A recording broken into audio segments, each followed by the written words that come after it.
अस्सलाम स्टूडेंट्स। तो हम लोग जो है केमिकल रिएक्टिविटी चैप्टर जो है पढ़ रहे थे, जिसमें हमने मेटल्स की फिजिकल एंड केमिकल प्रॉपर्टीज जो है उनको डिस्कस कर लिया था।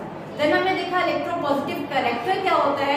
अब जो हम डिस्कस करने जा रहे हैं बेटा वो है electropositive character and ionization energy. So let's students हम स्टार्ट करते हैं कि एक्चुअली इनके दरमियान में रिलेशनशिप क्या है। कौन सी दो चीजें, इलेक्ट्रोपॉजिटिव कैरेक्टर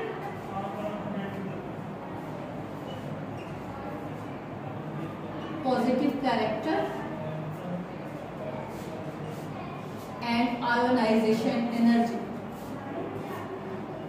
तो स्टूडेंट प्रीवियस टॉपिक में हमने इलेक्ट्रोपॉजिटिव कैरेक्टर को तो देख लिया कि वो हमारे पास क्या होता है। अब नेक्स्ट जो है हमारे पास एक वर्ड यहाँ पे और यूज हो रहा है, वो है आयोनाइजेशन एनर्जी। ठीक है, आयोनाइजेशन एनर्जी बेटा आपके पास एनर्जी होती है जो किसी भी गैसियस एटम में से इलेक्ट्रॉन को रिमूव करने के लिए इस्तेमाल की जाती है। सपोज आपके पास सोडियम मेटल है, अब आप ऐसे नहीं है कि सोडियम मेटल से जाके आप हाथ से जाके इलेक्ट्रॉन उठा के ले आओगे, ऐसा नहीं होता। उसके लिए आपको एनर्जी रिक्वायर्ड होती है। उस एनर्जी को आप यूज करते हो कि कौन सा इलेक्ट्रॉन रिमूव करने के लिए, वैलेंस शेल में मौजूद जो इलेक्ट्रॉन होता है उसको रिमूव करने के लिए, और उस एनर्जी को क्या बोला जाता है, आयोनाइजेशन एनर्जी जो है बोला जाता है। अब हम देखने जा रहे हैं कि इलेक्ट्रोपॉजिटिव कैरेक्टर और आयोनाइजेशन एनर्जी में क्या जो है रिलेशनशिप है। एक्चुअली दोनों जो है electropositive character and ionization energy दोनों एक दूसरे के क्या होते हैं, इनवर्सली इनका आपस में रिलेशनशिप होता है। यानी अगर एक चीज इंक्रीज होती है तो दूसरी क्या हो रही होती है, हमारे पास डिक्रीज हो रही होती है। सपोज इस तरह से हमारे पास सोडियम है, हम इस तरह से लिख सकते हैं कि ionization energy is inversely proportional to the electropositive character.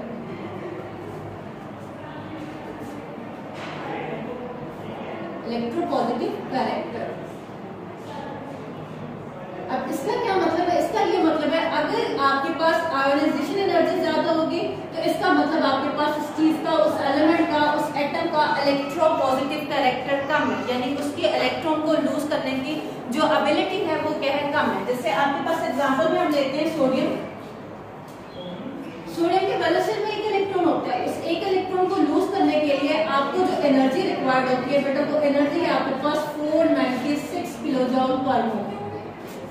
ठीक है, सेकंड एग्जांपल बेटा हम ले लेते हैं, जैसे मैग्नीशियम है। मैग्नीशियम के वैलेंस शेल में 2 इलेक्ट्रॉन होते हैं।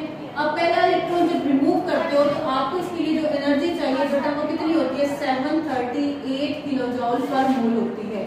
तो यहाँ पे आपको एक चीज नजर आ रही होगी कि सोडियम का इलेक्ट्रॉन रिमूव करने के लिए आपको एनर्जी कम रिक्वायर्ड है, जबकि जब आप मैग्नीशियम में से इलेक्ट्रॉन रिमूव करते हो तो मैग्नीशियम में से इलेक्ट्रॉन रिमूव करने के लिए आपको ज्यादा एनर्जी रिक्वायर्ड होती है।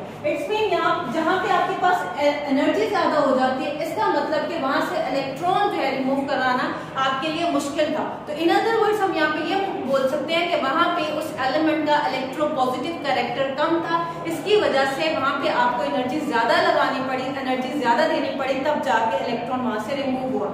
तो इसीलिए हम बोलते हैं कि जो सोडियम है वो आपके पास ज्यादा इलेक्ट्रोपॉजिटिव है एज कम्पेयर टू मैग्नीशियम के, क्योंकि सोडियम अपना इलेक्ट्रॉन इजीली लूज कर देती है, जबकि मैग्नीशियम में से इलेक्ट्रॉन रिमूव कराने के लिए आपको ज्यादा एनर्जी जो है वो रिक्वायर्ड होती है। अब इसके हम दूसरे, क्योंकि मैग्नीशियम के वैलेंस शेल में 2 इलेक्ट्रॉन होते हैं, इसी तरह से हम सेकंड वाला एग्जांपल ले लेते हैं कि मैग्नीशियम जो है जब आप उसको सेकंड वाला इलेक्ट्रॉन रिमूव कराते हो तो आपको ऑलमोस्ट इसके डबल एनर्जी देना पड़ती है।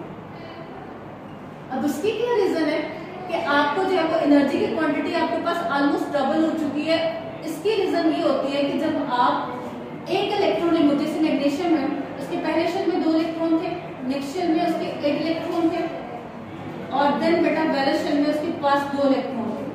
आपने 1 इलेक्ट्रॉन रिमूव कराया है वहां से मैग्नीशियम के वैलेंस शेल में से, जब आपने 1 इलेक्ट्रॉन रिमूव कराया तो अब आपके पास मैग्नीशियम कुछ इस फॉर्म में आ गया। पहले शेल में 2 इलेक्ट्रॉन, दूसरे में आपके पास 1 इलेक्ट्रॉन, और तीसरे में आपके पास 1 इलेक्ट्रॉन रह गया, और 1 इलेक्ट्रॉन आपने यहाँ से रिमूव करा दिया। अब जब आप 1 इलेक्ट्रॉन रिमूव करा देते हो, अब आपके पास प्रोटॉन तो 12 ही रह जाते हैं, लेकिन बेटा जो आपके पास इलेक्ट्रॉन होते हैं वो कितने हो जाते हैं, 11 इलेक्ट्रॉन हो जाते हैं। अब 12 प्रोटॉन्स होते हैं, इनकी ग्रिप 11 इलेक्ट्रॉन्स पे, या आप ये बोल सकते हैं इन अदर वर्ड्स के बाहर वाले शेल पे क्या हो जाती है, ज्यादा ग्रिप हो जाती है, अट्रैक्शन ज्यादा हो जाती है, जिसकी वजह से जब आप यहाँ से सेकंड इलेक्ट्रॉन रिमूव कराना चाहते हो तो आपको यहाँ पे ज्यादा एनर्जी लगाना पड़ती है, तब जाके वो सेकंड वाला इलेक्ट्रॉन जो है यहाँ से रिमूव होता है। तो यही रीजन है, हम कहते हैं कि आपके पास आयोनाइजेशन एनर्जी के बढ़ने से क्या हो रहा होता है, यहाँ पे आपके पास मैग्नीशियम जो है वो यूनिक पॉजिटिव बन रहा है और यहाँ पे मैग्नीशियम के ऊपर डाई पॉजिटिव चार्ज जो है वो आ रहा है। तो यही रीजन है कि आपके पास सेकंड आयोनाइजेशन एनर्जी इंक्रीज हो जाती है। क्यों इंक्रीज हो जाती है? क्योंकि एक इलेक्ट्रॉन रिमूव कराने से न्यूक्लियस की अट्रैक्शन आपके पास ज्यादा हो जाती है, और जब आपके पास न्यूक्लियस की अट्रैक्शन ज्यादा हो जाती है, इसका मतलब वहां से आपको इलेक्ट्रॉन रिमूव कराने के लिए ज्यादा आयोनाइजेशन एनर्जी देना पड़ेगी, और जब आयोनाइजेशन एनर्जी देना पड़ेगी इसका मतलब है आपके पास उस चीज का जो है इलेक्ट्रोपॉजिटिव कैरेक्टर जो है वो क्या हो चुका है, कम हो चुका है। तो यही था बेटा हमारे पास आयोनाइजेशन एनर्जी और इलेक्ट्रोपॉजिटिव कैरेक्टर में रिलेशनशिप दोनों एक दूसरे के साथ इनवर्सली रिलेशनशिप में होते हैं, यानी एक चीज के बढ़ने से दूसरी चीज की वैल्यू आपके पास क्या हो जाती है, कम हो रही होती है। इन अदर वर्ड्स हम ये बोल सकते हैं कि अगर आयोनाइजेशन एनर्जी की वैल्यू कम है, इसका मतलब वो आपके पास मेटल जो है उसके पास अच्छा इलेक्ट्रोपॉजिटिव कैरेक्टर है, या ये बोल सकते हैं कि वो अच्छी मेटल है। अगर आपके पास आयोनाइजेशन एनर्जी की वैल्यू ज्यादा होगी, इसका मतलब आपके पास मेटल अच्छी नहीं है, क्योंकि वो अपना इलेक्ट्रॉन जो है वो इजीली डोनेट नहीं कर रहे। उसके बाद बेटा हमारे पास नेक्स्ट टॉपिक आ जाता है electropositive character and ionization energy के बाद कंपैरिजन हमने करना है किन दो चीजों के दरमियान में। हम जो कि देख चुके हैं कि आपके पास मेटल जो है ग्रुप फर्स्ट के एलिमेंट्स और ग्रुप सेकंड के एलिमेंट्स।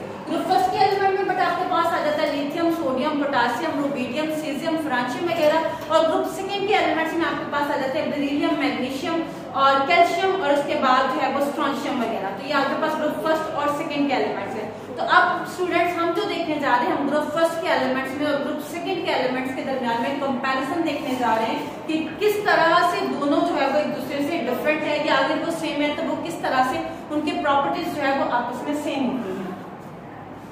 तो सो स्टूडेंट्स अभी हम कंपैरिजन की बात करते हैं एलिमेंट्स के कंपैरिजन की, तो हम उनके दो तरह की जो प्रॉपर्टीज हैं उनके दरमियान में कंपैरिजन कर रहे हैं। सबसे पहली प्रॉपर्टीज जो हम कंपैरिजन में देखेंगे वो आपके पास आ जाती है फिजिकल प्रॉपर्टीज, और देन आपके पास आ जाती है केमिकल प्रॉपर्टीज। तो दो तरह की प्रॉपर्टीज में कंपैरिजन देखेंगे, फिजिकल प्रॉपर्टीज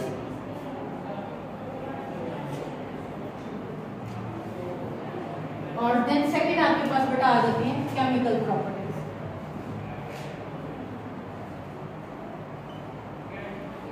तो सबसे पहले बेटा हम कंपैरिजन देखेंगे फिजिकल प्रॉपर्टीज में। Comparison is physical properties.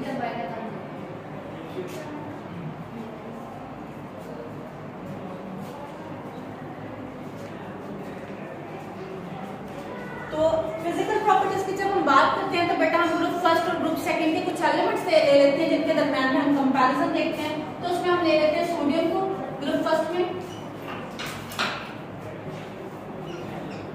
आपके पास आ जाता है सोडियम, और ग्रुप सेकंड में बेटा हम ले लेते हैं मैग्नीशियम।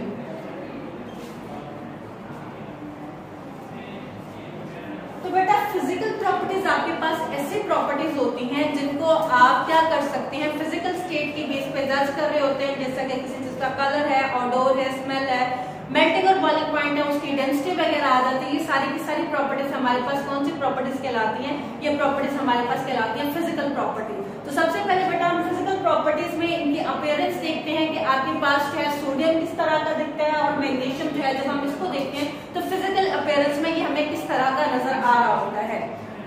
तो बेटा हमारे पास जब हम सोडियम को देखते हैं तो ये सिल्वरी व्हाइट होता है। कैसे? सोडियम ये सिल्वरी व्हाइट कलर में होता है, और ये क्या होता है हमारे पास silvery white soft metal. Okay बेटा, और जो हमारे पास ग्रुप सेकंड है ये भी आपके पास सिल्वरी व्हाइट ही होता है, लेकिन ये क्या कैसी मेटल होती है हमारे पास, ये हार्ड मेटल होती है।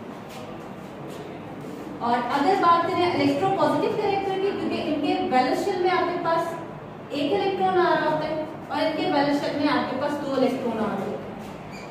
तो बेटा ये आपके पास जो है वो एक इलेक्ट्रॉन इजीली डोनेट कर देती है, और ये अपना इलेक्ट्रॉन जो है वो थोड़ा मुश्किल से डोनेट कर रही होती है। तो इनकी आयोनाइजेशन एनर्जी की बात करें बेटा, तो आयोनाइजेशन एनर्जी में आपके पास ऑलमोस्ट इसकी आयोनाइजेशन एनर्जी 496 किलोजॉल पर मोल होती है। आयोनाइजेशन एनर्जी, और अगर इसकी आयोनाइजेशन एनर्जी को देखा जाए बेटा तो आयोनाइजेशन एनर्जी आपके पास इसकी फर्स्ट वाली जो आयोनाइजेशन एनर्जी है वो 738 किलोजॉल पर मोल होती है। ठीक है, अब उसके बाद जब हम इनका रेडियस देखते हैं तो इसका रेडियस जो है ऑलमोस्ट आपके पास बड़ा रेडियस होता है और इसका रेडियस क्या हो जाता है, छोटा, क्योंकि जैसे जैसे आप पीरियड्स में मूव करते हैं आपके पास साइज क्या होता जाता है, कंट्रैक्ट होता जाता है। तो ऑलमोस्ट आपके पास सोडियम का जो एटॉमिक साइज है वो 186 है, एटॉमिक साइज। तो बेटा इसका एटॉमिक साइज आपके पास 186 है पिकोमीटर, और ये आपके पास इसका एटॉमिक साइज आपके पास आता है ऑलमोस्ट 160 पिकोमीटर तक हो गया। ठीक है, तो ये आपके पास इलेक्ट्रॉनिक कॉन्फ़िगरेशन थी।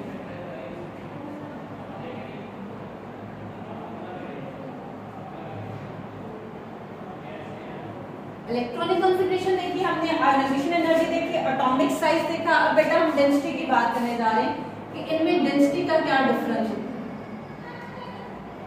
ठीक है, तो आपके पास जो ग्रुप फर्स्ट वाले एलिमेंट है इनकी अगर डेंसिटी की बात की जाए तो ये डेंसिटी इनकी कम होती है, 0.98 ग्राम पर सेंटीमीटर क्यूब होती है।